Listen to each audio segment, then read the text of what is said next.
What we're going to have a look at in this session is what I think is one of the hardest codes that we'll be looking at in this whole project, because not only does it involve mathematical analysis, but there's an element of English language analysis here. So it really does test your skills on a number of different, in a number of different areas. So frequency analysis, as the name suggests here, we're looking at the frequency with which particular letters in a code occur.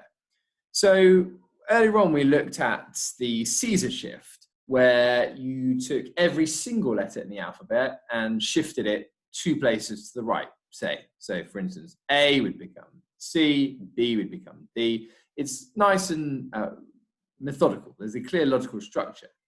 But obviously, if you're trying to encode a message, that's not particularly secure. So one way to do it would be just to make up and switch the letters round completely. So you could say that I'm going to encode the letter A to Y. It's going to make it up. And the letter B, I'm going to encode to M. So that they're all kind of independent. So that makes it much, much harder to crack. And that's what I mean here by they don't have a standard pattern for changing the letters. So you just do it kind of randomly. You could make out your own code to do this. You just write out the alphabet A, B, C, all the way up to Z.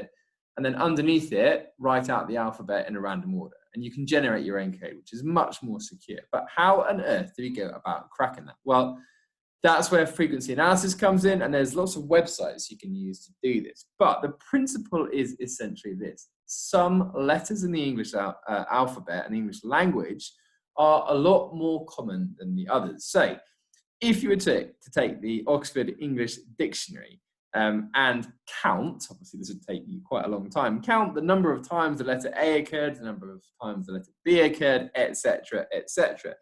What you would end up with is something that looks like this down here. And you can see that the most commonly or most frequently occurring letter in the English language, this letter here, is E. The next most common is T, so it's not one of the vowels, but that might surprise you. But this is the analysis completed from millions of words, and you can see that there's a clear distribution there, with some letters a lot more likely to occur than others down here. So J, X, Q, and Z. So how does that relate to code breaking? Well, what you can do, or if you've got a whole bunch of random letters, one thing you could do is to count the frequency with which they occur. So for instance, if in your code, the most frequently occurring letter is Z, then actually you can probably surmise that instead of being Z, that letter Z actually represents E. Now, the problem with this, as with all things, is that this is only a kind of a statistical analysis. So it's not necessarily the case that the most frequently occurring letter will definitely be E. But if you've got a large piece of text, there is a strong likelihood it will be, which is why this is a combination of, yes, mathematical analysis, but also sort of trial and error and using your knowledge of the English language. So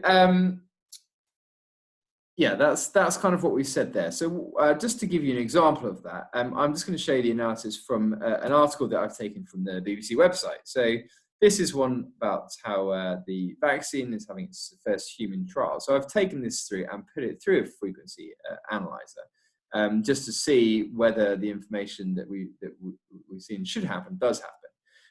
So you can see here in the analysis, the red bar shows the percentage that was calculated. So that's the percentage that occurred in this article. And then the black shows pretty much what we saw on the last slide, what should happen. Now, because I haven't encoded this, right, they're pretty much identical, yeah?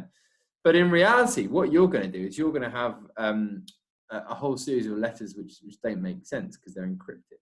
So you will find, yeah, that the most common letter is probably E, the next most is T, but it does take time and you do have to play around with it. So it can be a bit of a painstaking process, which I'll let you have a go at in the activity. But here's just something to keep you thinking for a bit as a challenge activity. So we said the Caesar shift is an easy one. We're going to look at a different scenario. So you're not applying the same shift to each letter. So you're going to make up, you're going to take the letter D and replace it with Q, just randomly going to do that. Okay, so there's 26 letters in the alphabet. If they can all be replaced in any order, so not using the Caesar shift system, how many possible combinations would there be for your code? Now this, understanding the maths behind this, is key to understanding why it's a much better code, because it is much harder to crack unless you have these tools of analysis. So if you think about it, the letter A could be represented by any of the 26 letters. So if you're starting with A, you can choose any of the letters to encode it. When it comes to B, one of your letters is taken, right? So let's say that you've decided to encode A with the letter J. To encode B, you can choose any letter except J, so there's only 25, etc., until you've done the whole cipher for the alphabet. So the total number of keys then is going to be 26 times 25 times 24, blah, blah, blah, all the way down to 1. So in maths, we would say that that is the same as 26 factorial. So down here, we'd say that's the same as 26 factorial with an exclamation mark. So it's 26 times 25 all the way down. And that gives you this astronomically large number down here. So you can see that that is a much more secure coding system than just using a simple Caesar shift. So well done, you've reached the end of the frequency analysis code breaking session, and you have got your final one left to do, which is quite an old but very robust mathematical code called the Vigenère square. So good luck with that, and then you're nearly ready to embark on your mission.